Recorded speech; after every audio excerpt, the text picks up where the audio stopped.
So recently I've tried becoming better at art. I spent a while practicing hands, and it's actually worked out a lot. I'm a lot more confident at drawing hands. But now I want to try learn anatomy, or just the basic human body, as that's, I think, the biggest part that I'm lacking in right now, especially the leg area. I've done like little drawings before of the human body, but they just don't look right. So I wanted to try and fix that and just see how much it would improve my art if I practice anatomy. So I decided to make a really big canvas size for a drawing, and I decided to draw a few torsos on there. The main issue I had is because it was just after I did like some animation and it was on like the Dragon Ball style, the characters were like really like shredded, like to the point where they're just like massive overgrown bodybuilders really. I didn't really like that, so I decided to get some reference sheets and just do references on that. And I decided to just see what I can learn from that, and it actually helped a fair bit, to be honest. It's kind of like when I was drawing hands, where I'd find like a way that I can kind of learn to, like a little routine, I guess, where I would draw like a rectangle for the palm, and then I'd draw like an outline for the fingers, and then for the fingers I would draw like 3 lines.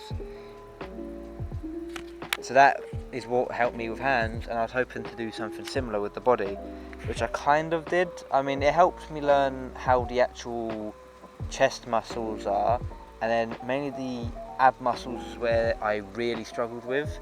But then after seeing in the reference, what I noticed is the way they would do it is have 3 lines, and that also helped me a lot. They would have like 3 segments to the torso, so that's what I started doing.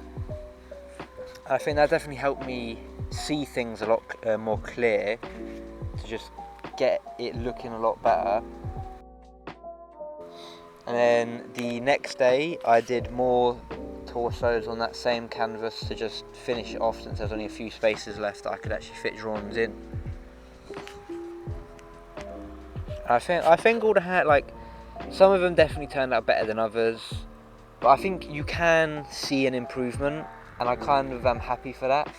So next, what I decided to do was make it a bit more harder but also better, because the main issue I have is I just get scared of drawing, I guess, where it's like I don't want to draw because I feel like if it looks bad, like I won't want to draw, so I just end up not drawing at all. But so what I decided to do to kind of help that is I would just set a time limit on how long I have for that drawing, and I just move on to the next one. So I've got a stopwatch, and then I went on a website I think called Pose Maniacs, where they have tons and tons of it's like a 3D model character, and they have like a thing where it's a 30-second drawing challenge thing, where every 30 seconds it will just give you a new completely random pose, which sometimes are a bit, let's just say, interesting.